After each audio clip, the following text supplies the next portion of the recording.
everyone, welcome back to my channel. I am doing a series on postpartum anxiety.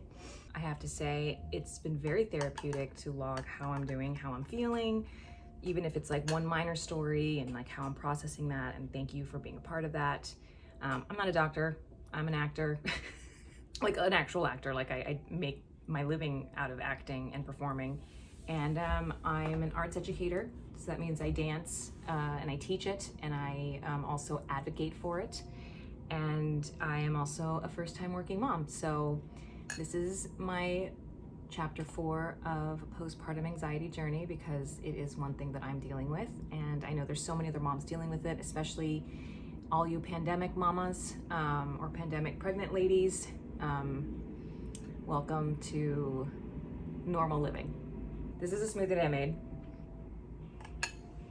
It is protein powder, soy protein, avocado, pineapple, spinach, almond milk, and coconut water. And it's delicious. I used frozen pineapple instead of pineapple juice, which really the recipe calls for. And it's not as sweet as it can be, but it's still really, really good. Fun fact, Mercedes is, today's Tuesday, she's like 18 weeks old, which is like a little over 4 months for the normal people that don't know what that means. And we got the green light to try purees. What an exciting world. She had a little bit of my smoothie with some breast milk just to, like, you know, make her happy. She's really a happy baby. We're very, very lucky how happy she is. Another thing that's about my postpartum anxiety.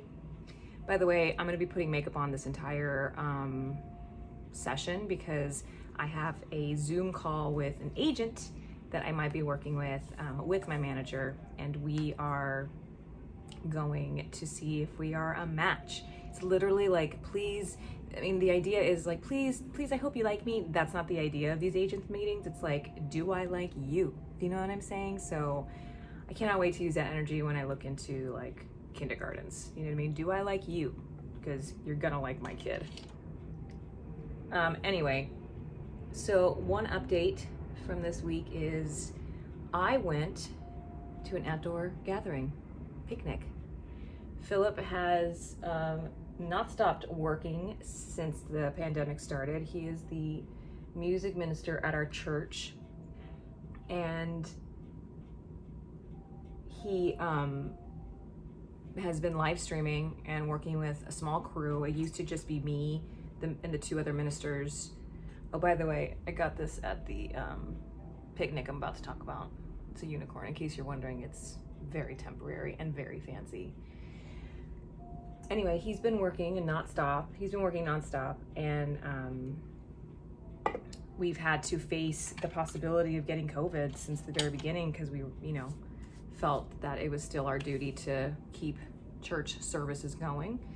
And this church had never done a live stream, or had never really made that part of their Sundays, so it was really neat to be part of the beginnings of it. Really, really difficult and also scary.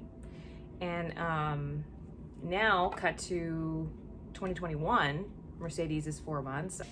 I was pregnant through all pandemic experience, and I haven't been comfortable going back to service, even on a Sunday morning, even if it's like a small crowd, all masks. The auditorium that we have is like super high ceilings, lots and lots of space. Even with like 20 people, you don't feel like it feels like a basketball court, you know, like a gym. That's how big it feels. So it's safe in theory. It's just also just still scary to me. And it's been really, really hard to feel like I can support my husband in his work and also support the possibility that I need to protect my family. And so it has been scary to feel like, when is the right time to feel like I'm safe for gathering. And Philip definitely does not pressure me, because there's the live stream. I can always watch the live stream. I have to say, when I gave birth to Mercedes on April 28th, 2021, it was literally a month after, you know, the CDC said that vaccinations were safe for pregnant ladies, like in bigger theory or whatever. and I'm all for the vaccine, and I'm not judgy for people that don't want to do it. But for me, with the amount of stress I was feeling during my pregnancy, I just could not add another level of stress to my pregnant journey, because I was already 8 months, pretty full term.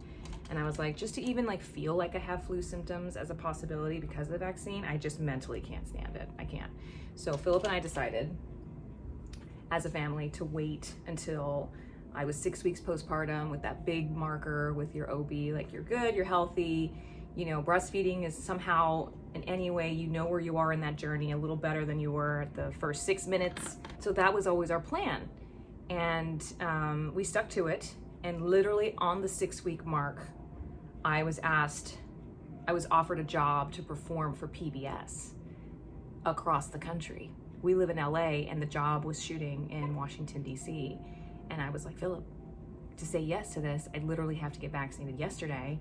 So I did get vaccinated for the travels.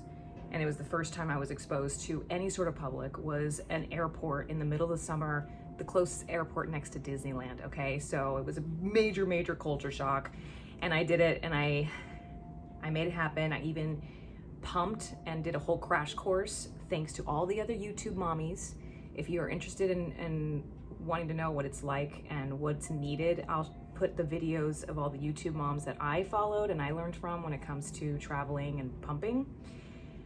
And also, if you want a video, let me know in the comments of my journey on that. I can go through it and talk it step by step.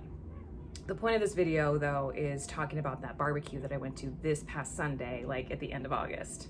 And it's all church people, like church family. We love these people. Nobody's made me feel like you need to be there, or I can't believe you're not there. Everyone just misses Mercedes and me because Philip has been going on his own because it's work. So everyone's missed me, and everyone's been wanting to meet Merc, and it's been so hard to wait it out because in the summer after the 4th of July, I think numbers in LA got bad again, and I was just about physically feeling better to start actually considering not even like singing back on stage with Philip for worship, but like just going. So also another side note about our life is we have one car. We are not a multi-car family. We are budgeters, and I would say we're frugal in that category of our budget, that when it comes to one car, we only need one car. Philip and I have done a pretty good job so far, and we're really trying our hardest to make it last as long as possible before we are like forced to get another car. So we've been able to do a single family car, and with me being at home with Mercedes while she was born, he would take the car. And so he arrives on Sundays for his work. Don't forget, like church needs to be fun and stuff, but like also like if you work at anything that you do, like if you work at the mall, you know, it becomes work. You're not there to shop. It's the same thing on a Sunday morning. Like he gets there at like 7 in the morning. And with a newborn and me healing from a cesarean, like I'm not gonna go. No, it's too crazy. That sounds crazy. So we were like, we're gonna wait it out. Numbers get better. We're like, okay, now it's time to figure out, like, do we wake her up from her first nap? Because she wakes up like at 5 in the morning and then has like a really early little breakfast nursing moment. And then she goes back to sleep for like 2.5 hours and doesn't wake up till like 8:39. Yes, I have a sleeping baby. Yes, I will brag about it forever. And so we tried one Sunday, like around Mercedes, around 3 months, we tried on a Sunday for me to sing and also bring Merc to the church that early. So I kept her in her pajamas and I took her with us, and we already had prepared a pack and play in his office. It's only a jungle gym that we don't have to travel back and forth. I made sure to like double up on things from donations as well as like registry stuff. And so it was pretty possible to do that. She had a great time on stage. She like sang with me and was a little fussy and tired, but at the same time, you know, there was one song I was designated to lead, and I didn't make it on stage. And Philip and I were like, listen, if that happens, it happens. It's all about Mercedes, because I, as a professional performer, volunteering on a Sunday needs to feel like volunteering. So if I have to pull out, it's okay. So that's what makes it lovely for me. But for Philip, it's work. So me as a wife, trying to support him and also not, I feel like, burdening him by either making him late on a Sunday morning, leaving the house, or, failing, not being able to make it on stage because I have a crying baby, as well as don't want to hand the baby off to anybody because 1, it's my baby, 2, COVID, 3, I just feel like I want to be there for her. Like I want to be there for her. And it's been really difficult, and it's given me a lot of anxiety to be supportive, also let go, because I am in charge on that Sunday. Philip has a guitar in his hands. He can't help me. I told him, I was like, you need to understand, like on Sundays, like we don't go to church together. I go to church, you work church. And I don't feel comfortable yet, just for mama bear reasons, as well as COVID reasons, and just other illnesses that babies get at this age, to hand her off to anybody. I was like, if you want me to be there, I really don't want to like cancel on you in the middle of service, so I want to hire a babysitter. Great. She was fantastic, highly recommended. She only was working with one other family. I asked her before. She when she met us like at our car I hired her to babysit at the church building, so we were all in the same space. And I could just like leave her in Philip's office with, a professional and someone that's not attending church.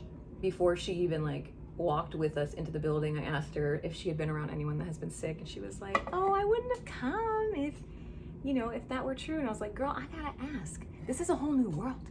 Like all these questions, all these parenting questions, like we don't know.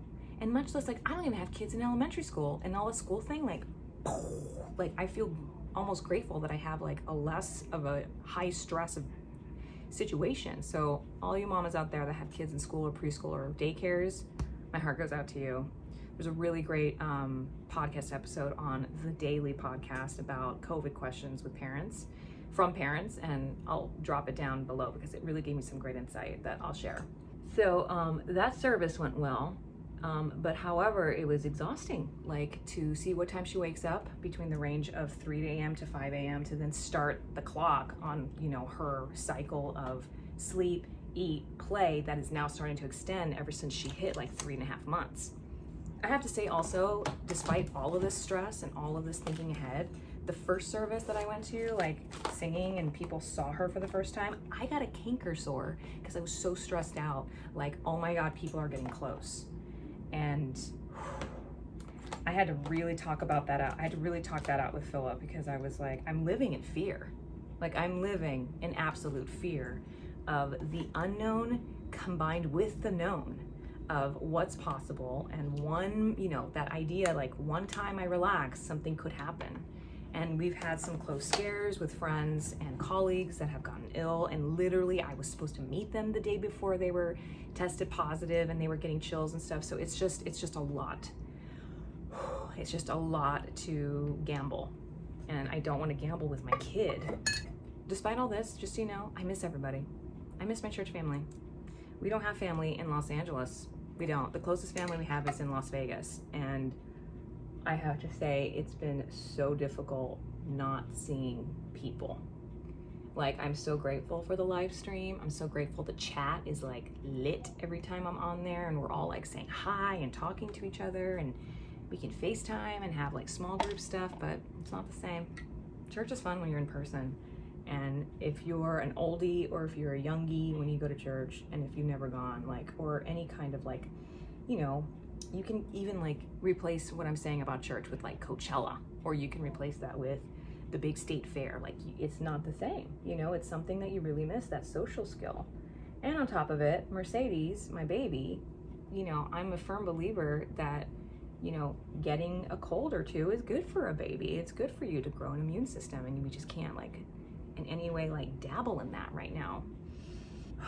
So I didn't go to church this week because we decided that since it's still like 97 degrees in Los Angeles right now, it would be worth for us to be a part of me and Mercedes to be a part of the Sunday part of the day that is the barbecue, because it's a smaller group of people. We'll be outside, you know, we can eat and relax, not have to cook food for ourselves, you know, take the gift that could be a nice barbecue. And when we got there, you know, we had the discussion in the car, like, what happens if somebody wants to hold her? Do we want someone to hold her? And we decided that we were both comfortable that if someone holds her, they have to have a mask on and sanitize their hands. When we got there, everyone was so happy to see her. It was breaking my heart because they haven't met her yet. It's been 4 months. Well, it's been 3 months. She just turned 4 months. And I haven't seen these people. Like, some of these like kids, they're all like grown up. Like there's one girl, she's got to be now older than 2. Yeah, she's like 3, I think. And she's going around giving people like unicorn tattoos. I mean, she barely could speak the last time I saw her. It feels like a completely different world right now. You know, trying to re-enter society. But I had a lot of social anxiety because there was so much anxiety happening when I got there that Philip was so happy that everyone was like, Mercedes, Gabrielle, you're here. And like I let Philip do like the parade walk around with Mercedes because I just couldn't watch it. Like, it just made me so stressed out. And I decided to like handle her extra little bottle inside the house, you know, get that all settled in and whatnot, and let Philip have, you know, the show and tell moment, because, you know, he's been seeing everybody and everyone's been asking for us. But I kind of disappeared. Like, I kind of disappeared to like protect myself from feeling overwhelmed. And then if I get overwhelmed at the beginning of any kind of party, then, I mean, there's no hope for the rest of the time. Like, I won't have a good time. So I felt like I protected myself as best as I could to trust that my husband, my partner in this, was going to protect our child and keep to it. Because if I would have like hovered, then I would have, you know, we would have talked about it later, and I would have been like, what if this happened? You know, there's a lot of letting go, there's a lot of trust in my partner that he's very good and very involved. I'm very grateful for that. That to just make sure that, you know, we talk about it before, we communicate, and then we trust each other. And so I let him do the walk around just to like trust that he's got it. And I know he does, you know? And so he was holding her first and I was eating. And then after I finished, I grabbed her, and there were like 3 moms that I know and trust very well.